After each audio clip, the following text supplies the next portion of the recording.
Góðan daginn og velkomin á málstofuna Skrælingjar og blámenn. Gudrún Sandsmark heiti ég og ég ætla að tala skrælingjarna.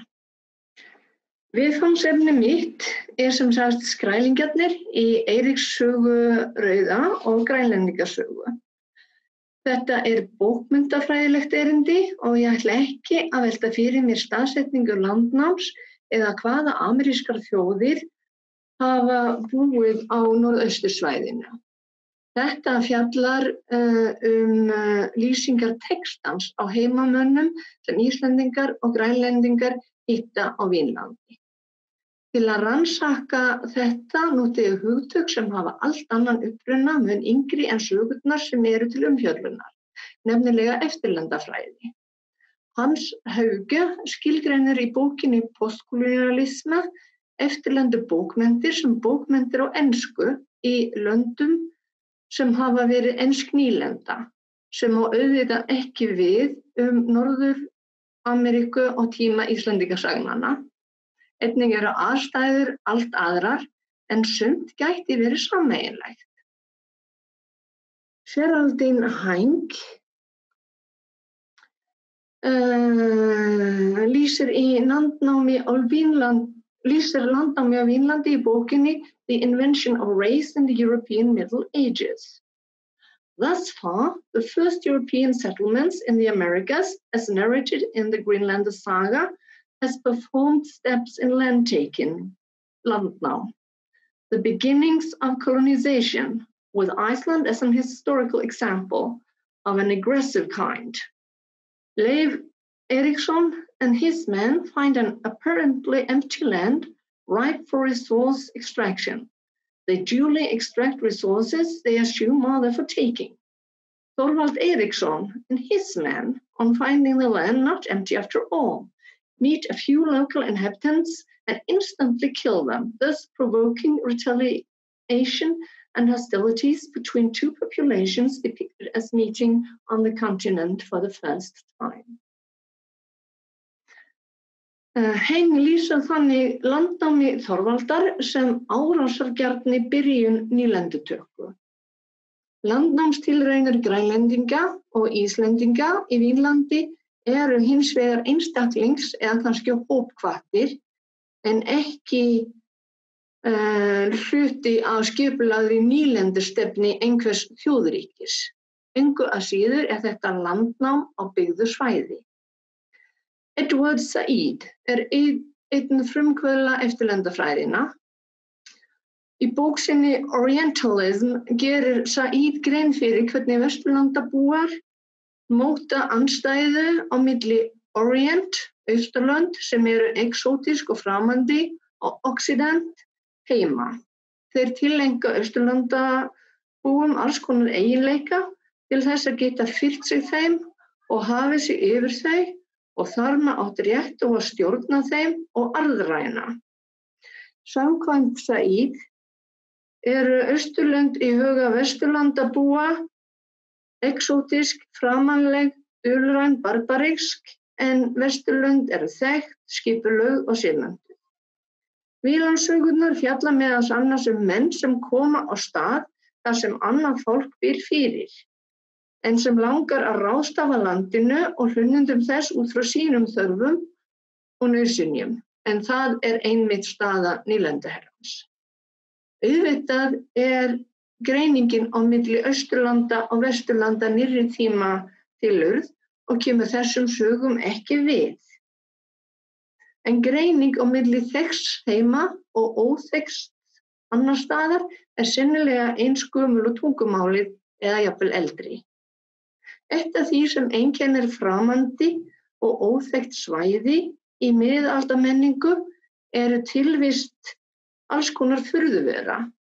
En í Eiríks sögu rauða hitta einmitt Þorfinnur Karlsefni og liðið hans einfæting á heimleið frá Vínlandi.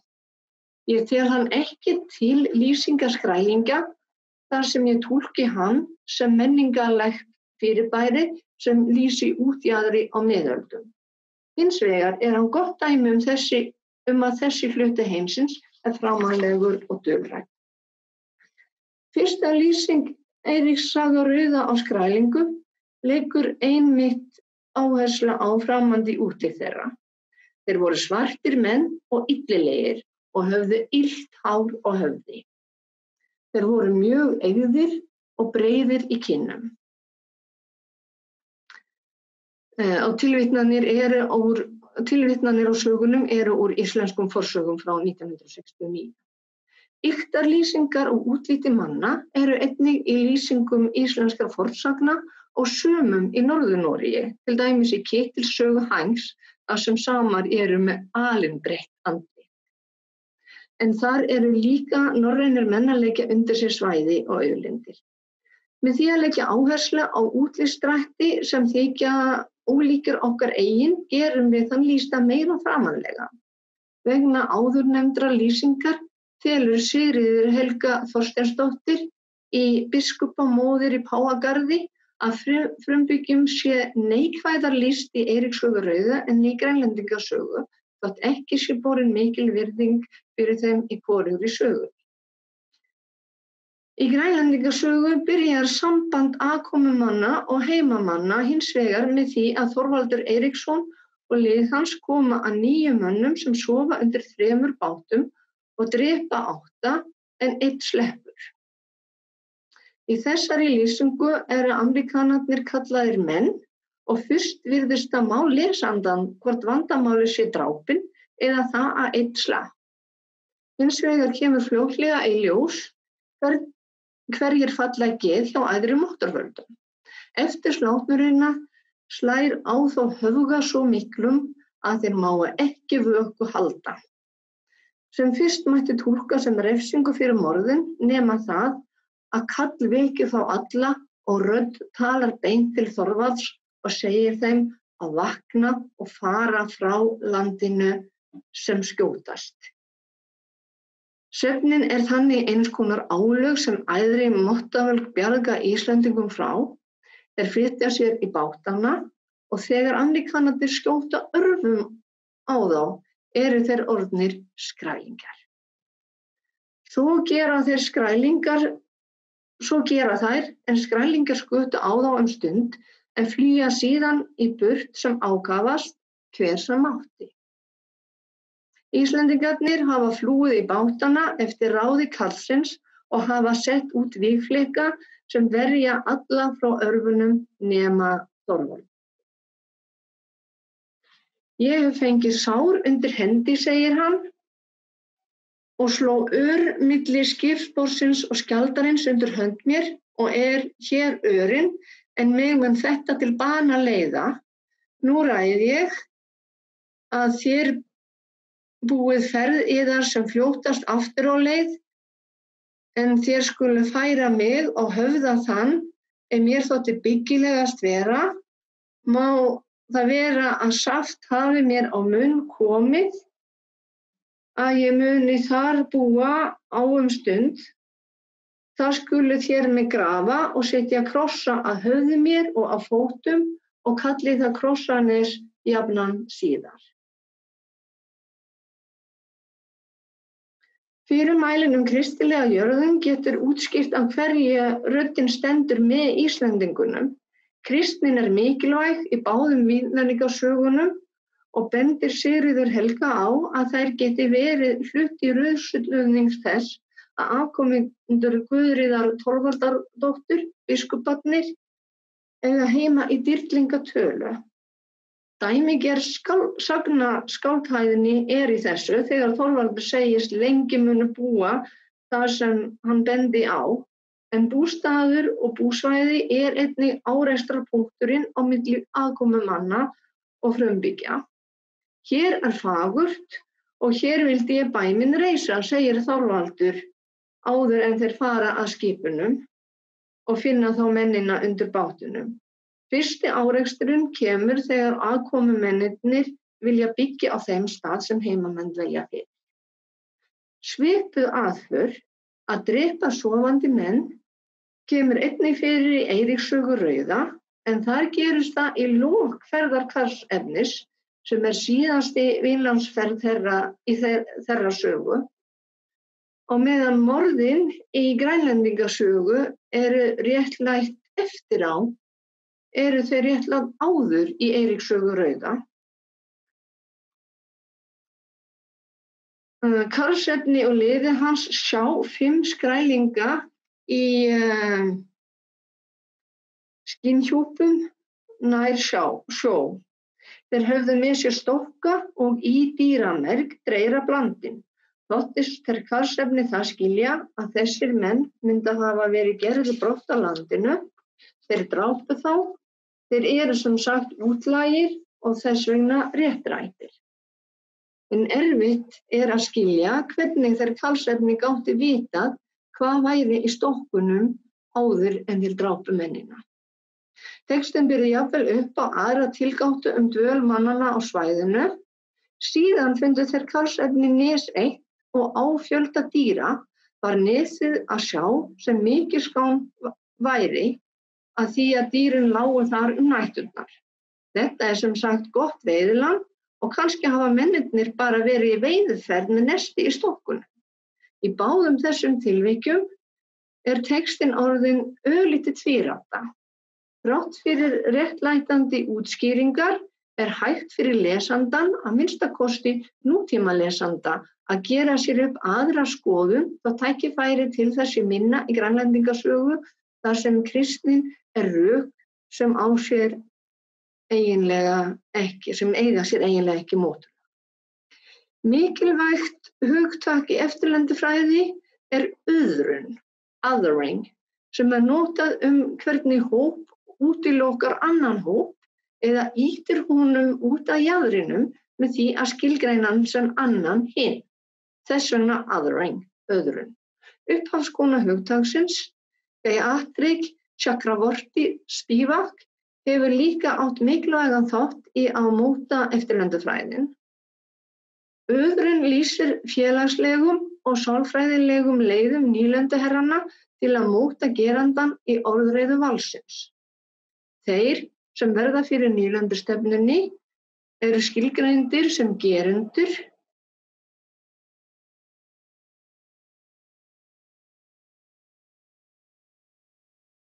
á móti þessum öðrum, sem sagt nýlenduherrum.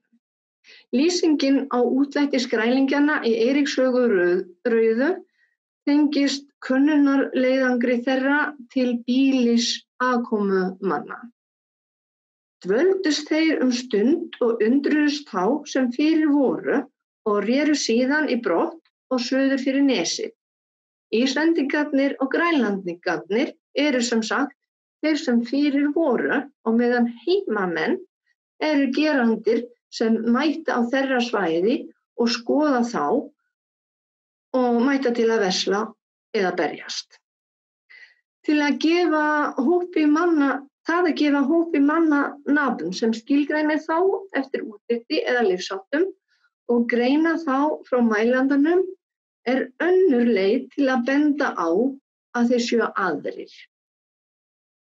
Í nútímanum eru menn með mikið melatónín í húðinni en að berjast gegn orðinu negri. Norðurlandabúar gáfu frumbyggjum Grænlands nafni skrælingar og það er einnig notað fólkið í Vínlandi.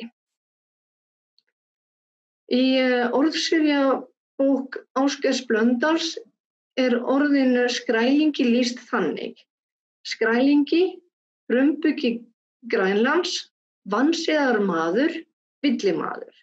Áfram má lesa að orðið hafi samhengi við skrá og gæti vísa til skinnfatta Grænlendinganna, en einnig við lýsingar orðu skræll, þurr, skorpinn.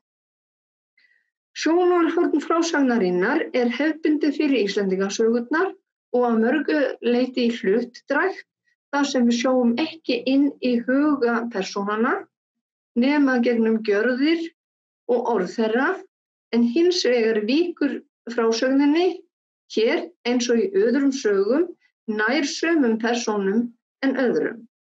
Til dæmis komum við nálægt Guðríði á ýmsum erfiðum og mikilvægum stundum lífs hennar og við fylgjum Eiríki rauða frá Noregi til Íslands og til Grænlands og Þorfinni Karlsefni í verslunarferðir og könnunarferðir hálft Atlantshafið, á meðan skrælingjum aðeins lýst þar sem þeir hitta aðkomumennina. Þeir eru mun meira aðrir í sjálfri frásögninni en norrænir menn. Annað einkenni á öðrun að hópurinn sameinast í sameiginlegt þeir, aðallega fullorðnir karlmenn.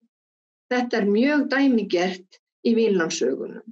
Skrælingarnir eru karlmenn í hópi með 2 undantekningum.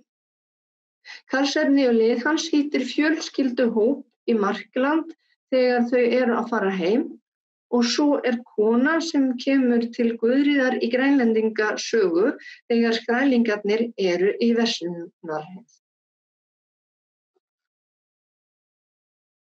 En Guðríður satt í dyrum inni með vöggu Snorra sonar síns, þá bar skugga í dyrnar og gekk þar inn kona í svörtum námkyrtli, heldur lág. Og hafði dregil höfuð og ljósvört og hár, föleitt og mjög eygð, svo að eigi hafði jafnmikil augu séð í einum mannsausi. Hún gekk þegar Guðríður satt og mælti. Hvað heitir þú, segir hún. Ég heiti Guðríður, eða hvert þitt heiti? Ég heiti Guðríður, segir hún. Þá réttir húsfreyja hönd sína til hennar og hún sætti hjá henni, en það bar allt saman að þá heyrði Guðríður brest mikinn og var þá konan horfin og í því var og veginn einn skrælingi að einum húskarli Karlsefnis, því að hann hafði viljað taka vopn þeirra og fóru nú á brott sem tíðast, en klæði þeirra lágu þar eftir og varningur. Enginn maður hafði konu þessa séð utan Guðríður ein. Konan hefur norrænt nafn, norræn föt, norrænt hár og norræna húð, en hún lág og mjög eygð eins og skrælingarnir í Eiríks sögu rauða. Hún hefur einkenni beggja hópanna, enda mismunandi túlkun á hver hún gæti verið. Matthías Þórðarson telur konuna vera norræna og nafn hennar Ritvilla, en Gunnar Karlsson telur konuna vera af frumbyggja kyni en útilokar að nafn konunnar sé Ritvilla.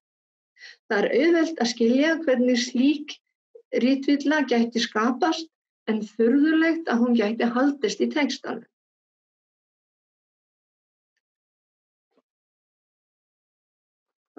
Gunnar túlkar konuna sem ímynd þeirra kvenna sem sáttu heima í tjöldum eða kofum indjána og biðu karla sinna sem höfðu lagt út í þá hættuför að reyna að stofna til einhvers konar kunningaskapar við aðkomumenn. Þess vegna heitir konan auðvitað Guðríður. Með því segir hún við Guðríði Þorbjarnardóttur, hvað sem karlarnir eigast við, erum við allar ein og sama kona. Það að konan með einkenni beggja hópanna finnst mér einmitt styðja þessa túlkun.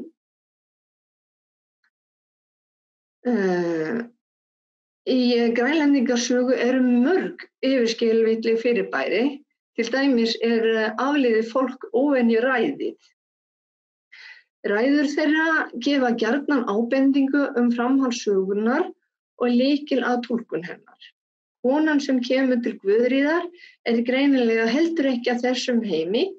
Hún fuðrar upp þegar skrælingin drepin og einhvern veginn bundin honum, hvort sem hún galdur hans, fylgja hans eða eitthvað allt annað.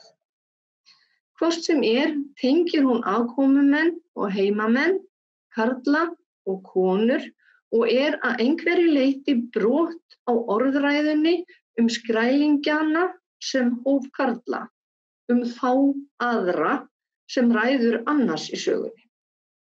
Spivak hefur í bókinni Can the Subaltern Speak einnig myndað annað mikilvægt hugtak í eftirlöndafræði, subaltern eða hinn undirskipuðu, sem þýðir með lægri gráðu í hernum og vísar til hópa sem eru jaðarsettir og neitað valdastöðu.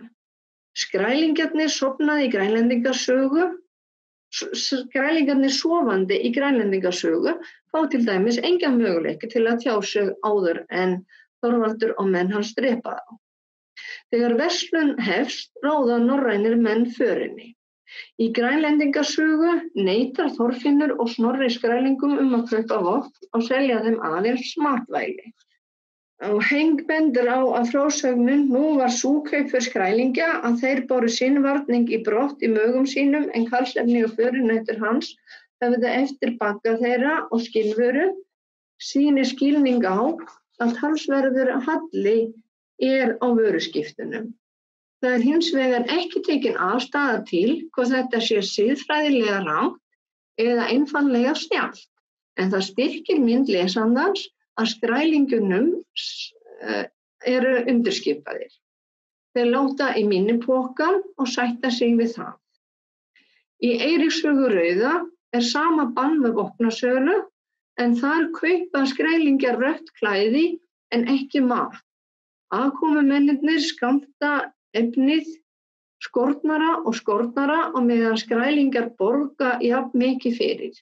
Svo kemur naut Norðurlanda búandi hlaupandi og skrælingarnir verða mjög hræddir. Hvort sem það óánægja með verslunina eða hræðsla við nautið sem ræður úrslitum eða eitthvað allt annað ekki sagt, en næst þegar skrælingar koma veiga þeir trjám sínum rangsælis. Íslendingar og Grænlendingar sýna rauðan skjöld og stríð verður á milli hópanna. Þá kemur í ljós að þrátt fyrir að skrælingar þekki ekki járn og járnvopn hafa þeir samt ýmiss konar herföng, meðal annars valdsföngur sem bitna á liði karlsefnis. Einnig eru þeir með óþekkt vopn. Það sáu þeir karlsefni að skrælingarnar færðu upp á stöng knött stundar mikinn, því nær til að jafna sem sauðarvörn og helst bláan að lit og fleygðu að stönginni upp á landið yfir lið þeirra karlsefnis og lét illilega við það sem niður kom. Nú verða karlsefni og hans menn hræddir. Textinn lætur konu benda á hversu óviðeigandi þetta Freydís kom út og sá að þeir karlsefni héldu undan og kallaði: Hví rennið þér undan þessum auðviðismönnum, svo gildir menn sem þér eruð, mér þætti sem þér mættu drepa niður sem búfé. Og ef ég hefði vopn þætti mér sem ég skyldi betur berjast en einhver yðar. Orð Freydísar bera í sig greinilega undirskipan skrælingjanna, en eru í og með talsverð gagnrýni á kallar í hennar eigin hóp. Þeir gáfu engan gaum á hennar orðum. Freydís vildi fylgja þeim og var seinni, því að hún var eigi heill, gekk hún því eftir þeim í skóginn, en skrælingjar sækja að henni. Hún fann fyrir sér mann dauðan, það var Þorbrandur Snorrason, og stóð hellustein í höfði honum. Sverðið lá bert í hjá honum, tók hún það upp og býst að verja sig. Þá komu skrælingjar að henni, hún dró þó út brjóstið undan klæðunum og slettir á beru sverðinu. Við þetta óttast skrælingjar og hljópu undan á skip sinn og reru í brott. Þeir karlsefni finna hana og lofa happ hennar. Á hverju skrælingar hræddir við þetta ekki sagt, en hjá mörgum frumbyggja þjóðum í Ameríku voru konur helgar, hvað þó ólétt kona. Hér aftur tvöföld rödd í textanum. Varla hefur á nokkurn tíma þótt flott að hópur karlmanna flýr og skilur eftir ólétta konu sem bjargar þeim svo. Það líka mjög athyglisvert að hlutverk Freydísar í hinni sögunni allt annað. Þar lætur hún drepa alla förunauta sína nema skipverjana og myrðir sjálf konurnar þar sem enginn annar vill gera það. Hún ákveðin og hugrætt í báðum sögum, en bjargvettur í annarri og fjöldamorðingi í hinni.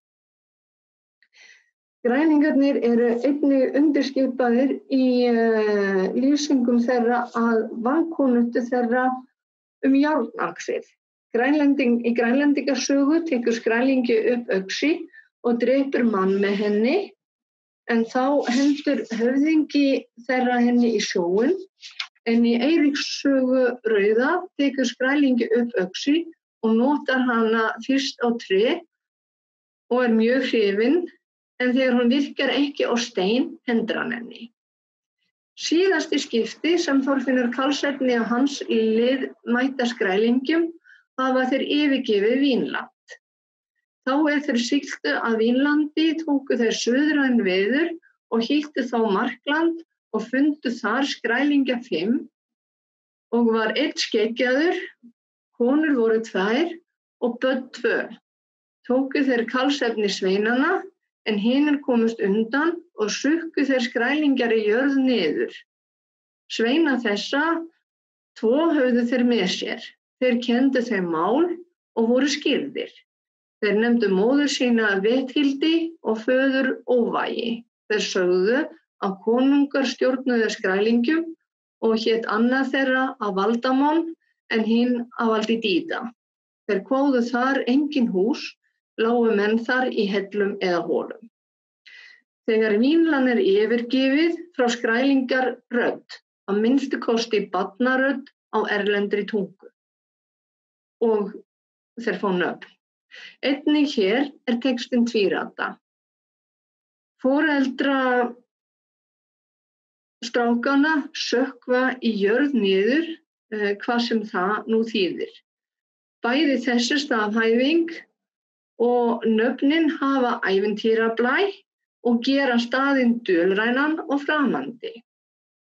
En hæðni það og hluti af tvíræddum textans að landnámsmennirnir í Vínlandi hvað fyrst að vita eitthvað fólki þar þegar þeir eru komnir heim til sín.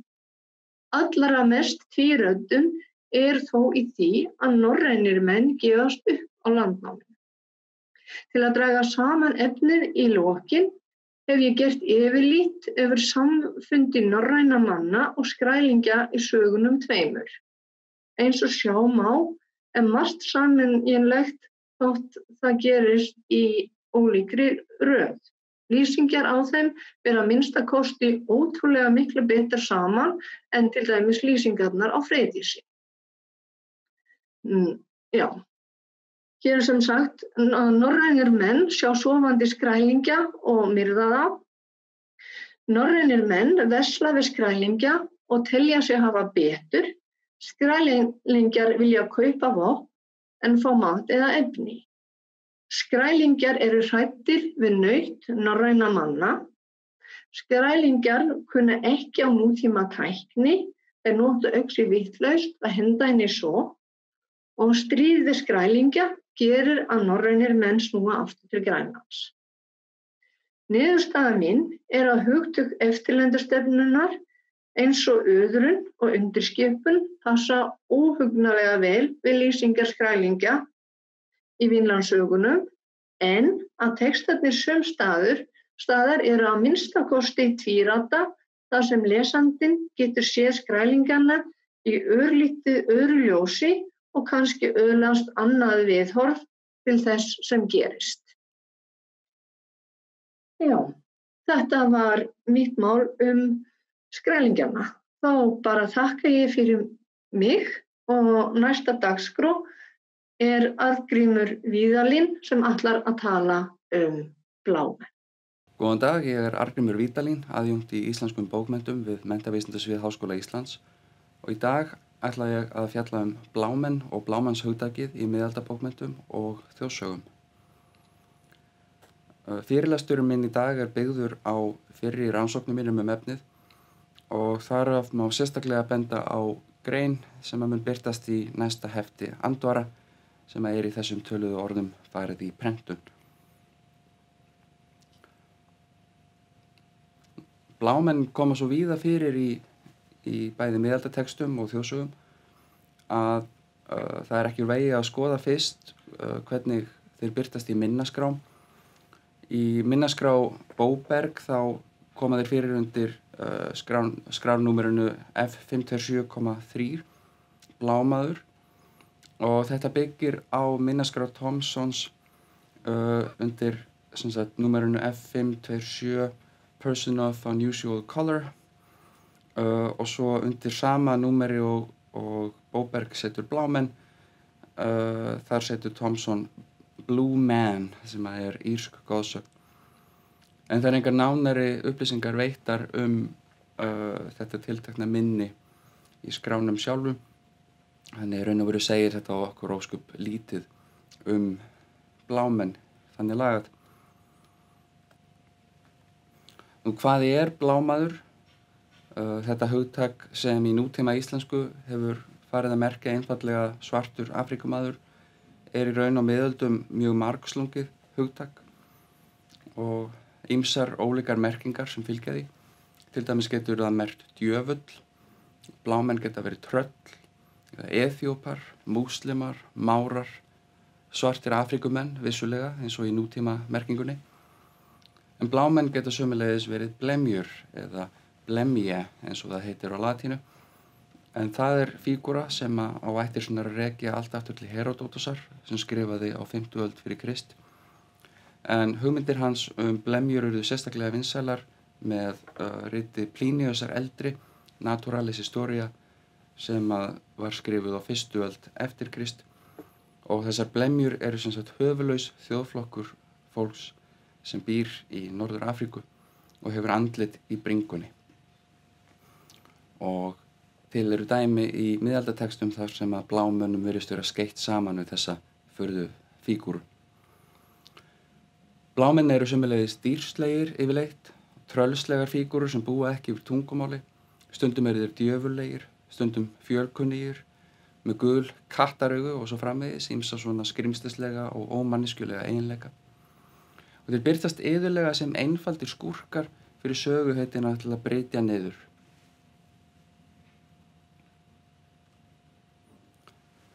Og eins og ég nefndi þá birtast blámenn í ýmsu samhengi í miðaldatextum og það sérstaklega áberandi tiltekin glímufrásögn sem birtist í 3 Íslendingasögum og 2 fornaldarsögum.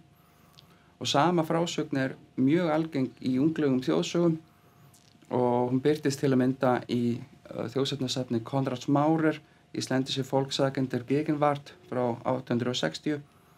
Hún kemur fyrir hjá Jóni Árnasyni í íslenskum þjóðsögum og ævintýrum, sömuleiðis hjá Sigfúsi Sigfússyni og Ólafi Davíðssyni. Og það mjög skýr formgerð þessara frásagnar. Í miðaldatextunum þá yfirleitt þannig að söguhetjan reitir valdamikinn mann til reiði. Það yfirleitt konungur, jarl eða eitthvað álíka. Og þessi valdamikli maður ákveður að láta söguhetjana glíma við blámann.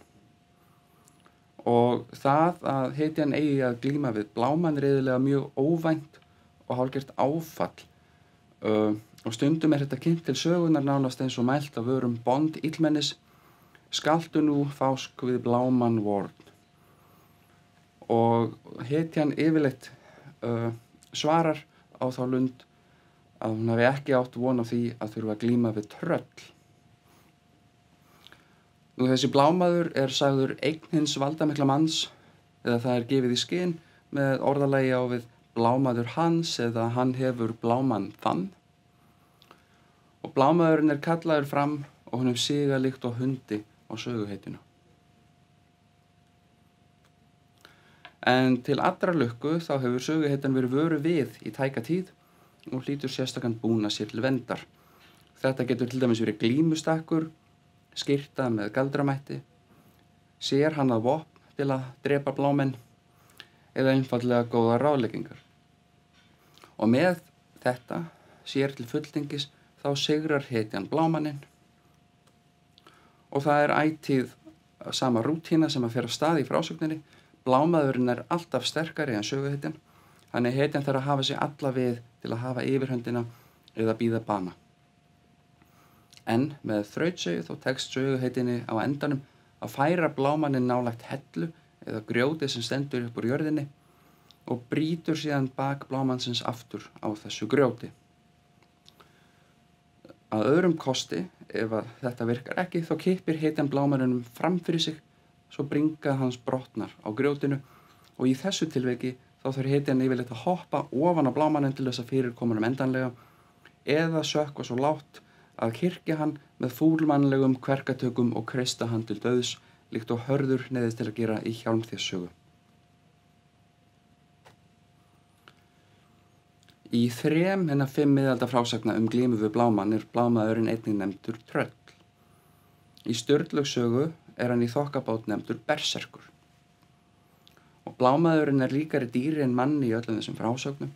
Hann öskrar og ólmast alveg brjálæður og virðist ekki búa yfir einu einasta tungumáli. Og sem eign hins volduga manns minnir hann töluvert á nýlenduþræl. Og þá má því velta fyrir sér hvort þessar sögur ber ekki með sér keim af nokkurs konar frumkynþáttahyggju. Og fyrir því hef ég áður fært ítarleg rök í þeim greinum sem ég nefndi hér í upphafi. Þjóðsögurnar síðan eiga sér mjög greinilega rót í miðaldabókmenntunum. Maurer, hann greinilega þekkir glímufrásögnina og hendir sérstaklega á lofti að mjög sambærilega frásagnir séu til í miðaldasögum. Maurer skiptir glímufrásögninni í 3 þætti.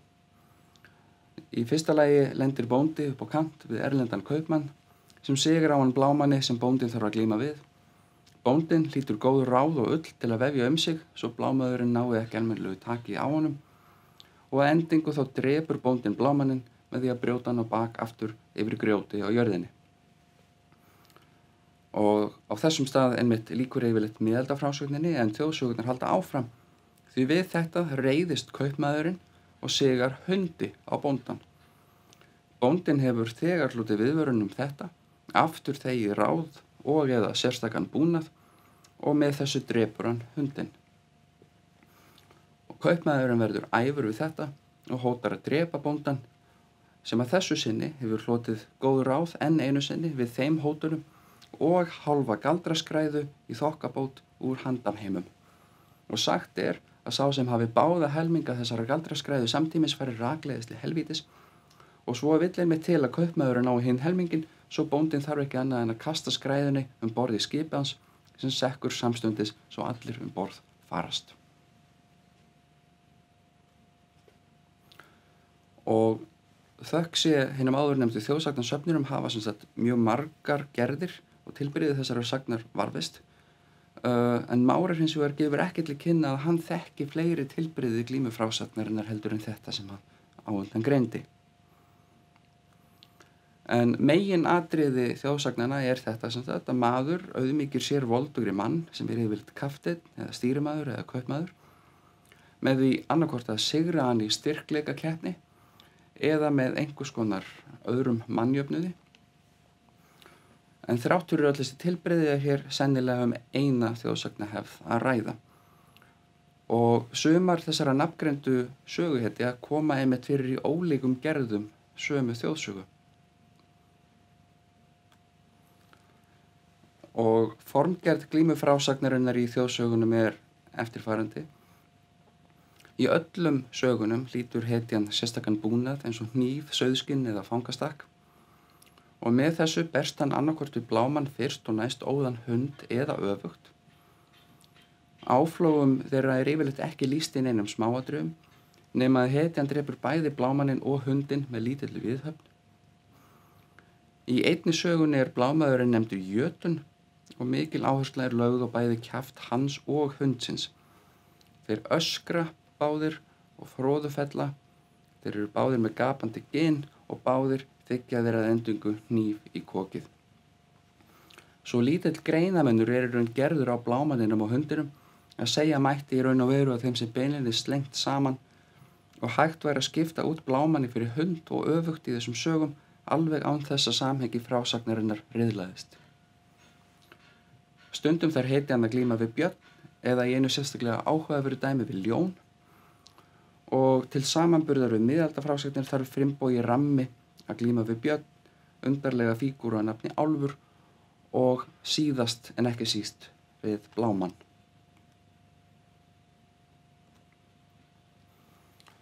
Þessi áhersla sem ég nefndi á munnin getur á köflum verið yfirgengileg Bóndinn Páll sterki mætir til dæmis Blámanni á bryggjunni sem hleypur á mótunum með gapandi gin.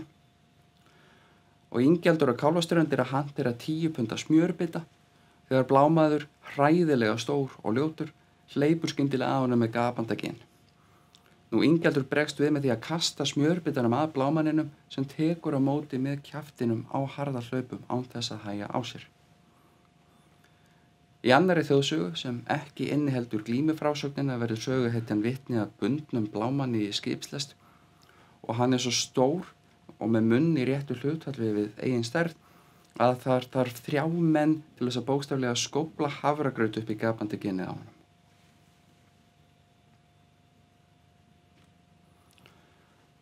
Ljóst að lýsingar á Blámannum einkennast af kynþáttabundinni fyrirlitningu, jafnt í miðalda og nútíma textum, og þeir eru sýndir sem einhvers konar þrælaskrimsl á mörkum mennskunar. Þeir eru geymdir eins og villidýr meðal hunda, bjarndýra og ljóna til taks eða þarf að siga þeim á fjandmenn eigandans. Beina lýsingar á Blámönnum eru litlar í þessum textum, en á þeim tíma sem þjóðsögurnar eru skráðar orðið Blámaður farið að merkja fyrst og fremst hörundstökkan Afrikumann, líkt og nútíma orðabókur skilgreina það, og merking orðsins hafði sem sagt á þeim tíma einfaldast frá miðöldum. Nú þessi yfirferð hér í dag aðeins eitt dæmi af mörgum sem sýna hversu langlíf sagnaminni og formgerðir eru í munnlegri sagnahefð. Munnlegar sagnir, jafnvel þótt þær séu færðar í letur, geta lifað sjálfstæðu lífi og þróast áfram margar aldir. Og glímufrásagnir þjóðsagnanna leggja ótvírætt jafnaðarmerki milli Blámanna og villimannslegra ófreskja úr Afríku. Í eldri gerðum sömu frásagna sem varðveittar eru í miðaldatextum merking hugtaksins fjarri því svo ljós, en hins vegar ekki ólíklegt að sambærileg merking liggi þar að baki. Og að lokum birti ég hérna miðaldatextana 5 sem glímufrásögnin birtist í. Það eru Kjalnesingasaga, Finnbogasaga Ramma, Gunnarsaga Keldugnúpsvíls, Sturlusaga Starsama og Hjálmþess-saga og Ölvis. Og með þessum orðum lýkur þessari málstofu og ég þakka kærlega fyrir mig.